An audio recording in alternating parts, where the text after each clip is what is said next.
Marcos, capítulo 5. Jesus e os discípulos chegaram à outra margem do mar, à terra dos Gerazenos. Ao desembarcar, logo um homem possuído de espírito imundo veio dos túmulos ao encontro de Jesus. Esse homem vivia nos túmulos e ninguém podia prendê-lo, nem mesmo com correntes, porque, tendo sido muitas vezes preso com correntes e cadeias, as cadeias foram quebradas por ele e as correntes foram despedaçadas, e ninguém conseguia dominá-lo. Andava sempre de noite e de dia, gritando por entre os túmulos e pelos montes, ferindo-se com pedras. Quando, de longe, viu Jesus, correu e prostrou-se diante dele, gritando em alta voz: "O que você quer comigo, Jesus, Filho do Deus Altíssimo? Por Deus, peço-lhe que não me atormente." Ele disse isto porque Jesus tinha dito a ele: "Espírito imundo, saia desse homem." Então Jesus lhe perguntou: "Qual é o seu nome?"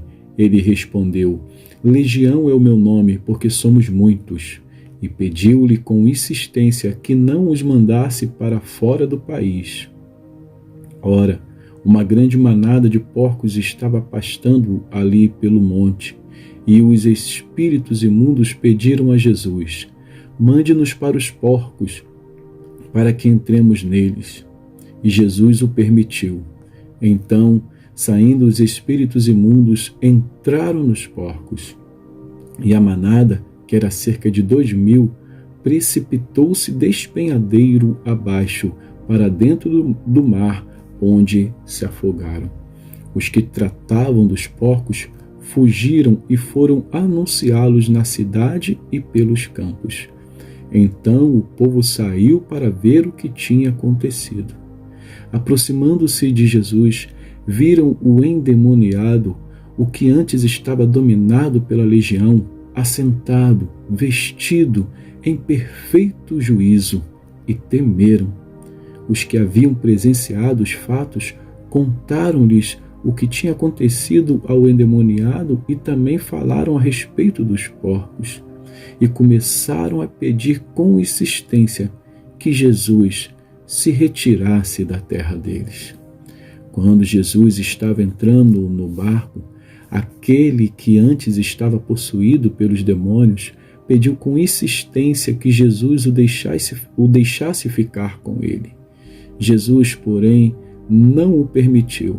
Ao contrário, ordenou-lhe: "Vá para a sua casa, para os seus parentes, e conte-lhes tudo o que o Senhor fez por você e como teve compaixão de você." Então ele foi e começou a proclamar em Decápolis tudo o que Jesus lhe tinha feito, e todos se admiravam. Tendo Jesus voltado de barco para o outro lado, reuniu-se em volta dele uma grande multidão, e ele estava junto do mar. Então chegou um dos chefes da sinagoga, chamado Jairo, e vendo-o, prostrou-se aos pés de Jesus e lhe pediu com insistência: "Minha filhinha está morrendo, venha impor as mãos sobre ela para que seja salva e viva." Jesus foi com ele. Uma grande multidão seguia Jesus, apertando-o de todos os lados. Estava ali certa mulher que havia 12 anos vinha sofrendo de uma hemorragia. Ela havia padecido muito nas mãos de vários médicos e gastado tudo o que tinha, sem contudo melhorar de saúde. Pelo contrário, piorava cada vez mais. Tendo ouvido a fama de Jesus, a mulher chegou por trás, no meio da multidão, e tocou na capa dele, porque dizia: "Se eu apenas tocar na roupa dele, ficarei curada." E logo a hemorragia estancou, e ela sentiu no corpo que estava curada daquele mal. Jesus, reconhecendo imediatamente que dele havia saído o poder, virando-se no meio da multidão, perguntou: quem tocou na minha roupa? Os discípulos responderam: o Senhor está vendo? O Senhor está vendo que a multidão o aperta e ainda pergunta: quem me tocou? Ele, porém, olhava ao redor para ver quem tinha feito aquilo. Então a mulher, amedrontada e trêmula, ciente do que lhe havia acontecido, veio, prostrou-se diante de Jesus e declarou-lhe toda a verdade. Então Jesus lhe disse: filha, a sua fé salvou você. Vá em paz e fique livre desse mal. Enquanto Jesus ainda falava, chegaram alguns da casa do chefe da sinagoga dizendo: a sua filha já morreu, por que você ainda incomoda o mestre? Mas Jesus, sem levar em conta tais palavras, disse ao chefe da sinagoga: não tenha medo, apenas creia. Jesus não permitiu que ninguém o acompanhasse, a não ser Pedro e os irmãos Tiago e João. Chegando à casa do chefe da sinagoga, Jesus viu o alvoroço, os que choravam e os que pranteavam muito. Ao entrar, disse: por que vocês estão alvoroçados e chorando? A criança não está morta, mas dorme. E riam-se dele. Mas Jesus, mandando que todos saíssem, levou consigo o pai e a mãe da criança e os que vieram com ele, e entrou onde ela estava. Tomando a criança pela mão, disse: Talitá cumi, que quer dizer: menina, eu digo a você, levante-se. Imediatamente a menina, que tinha 12 anos, se levantou e começou a andar. Então todos ficaram muito admirados. Mas Jesus ordenou-lhes expressamente que ninguém o soubesse e mandou que dessem de comer à menina.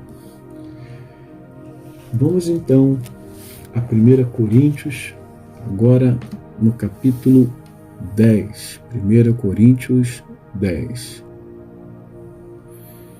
Ora, irmãos, não quero que vocês ignorem que os nossos pais estiveram todos sob a nuvem e todos passaram pelo mar, e todos em Moisés foram batizados tanto na nuvem como no mar. Todos eles comeram do mesmo alimento espiritual e beberam da mesma bebida espiritual, porque bebiam de uma pedra espiritual que os seguia, e a pedra era Cristo. Mas Deus não se agradou da maioria deles, razão pela qual ficaram prostrados no deserto. Ora, estas coisas se tornaram exemplos para nós, a fim de que não cobicemos as coisas más como eles cobiçaram. Não sejam idólatras, como alguns deles foram, conforme está escrito: o povo assentou-se para comer e beber, e levantou-se para se divertir. E não pratiquemos imoralidade, como alguns deles o fizeram, e caíram mortos num só dia 23.000. Não ponhamos Cristo à prova, como alguns deles fizeram, e foram mortos pelas serpentes. Não fiquem murmurando, como alguns deles murmuraram e foram destruídos pelo exterminador. Estas coisas aconteceram com eles para servir de exemplo e foram escritas como advertência a nós, para quem o fim dos tempos tem chegado.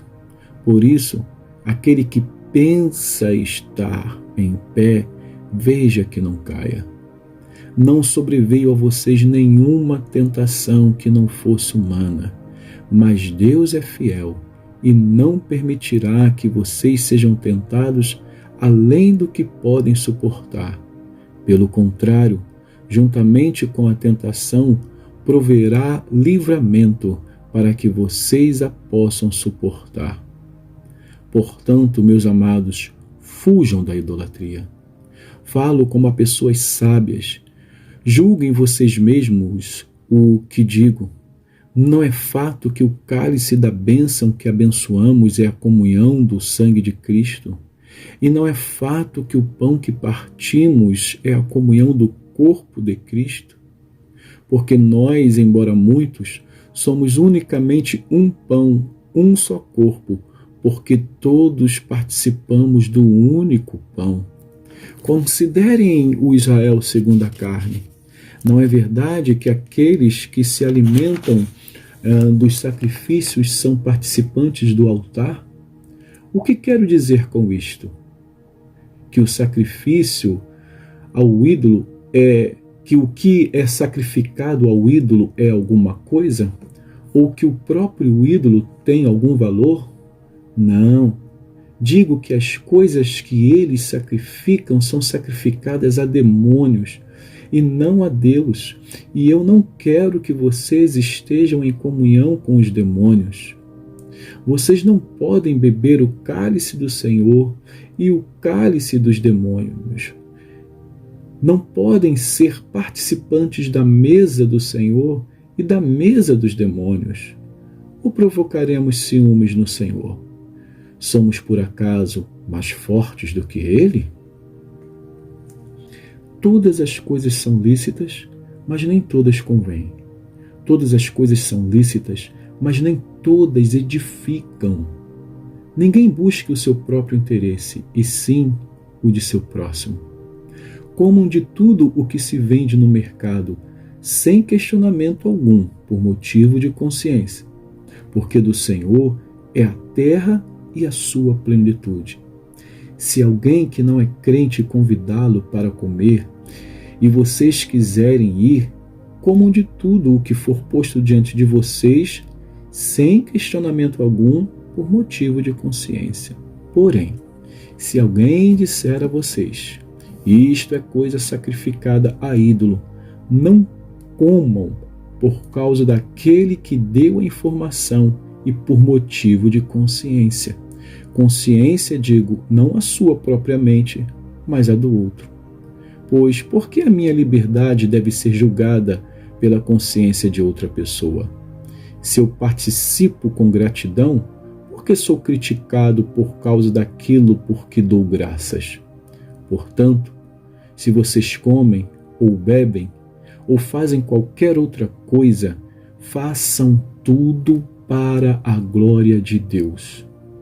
Não se tornem motivo de tropeço nem para judeus, nem para gentios, nem para a igreja de Deus, assim como também eu procuro em tudo ser agradável a todos, não buscando o meu próprio interesse, mas o de muitos, para que sejam salvos. Que Deus abençoe a porção da sua palavra.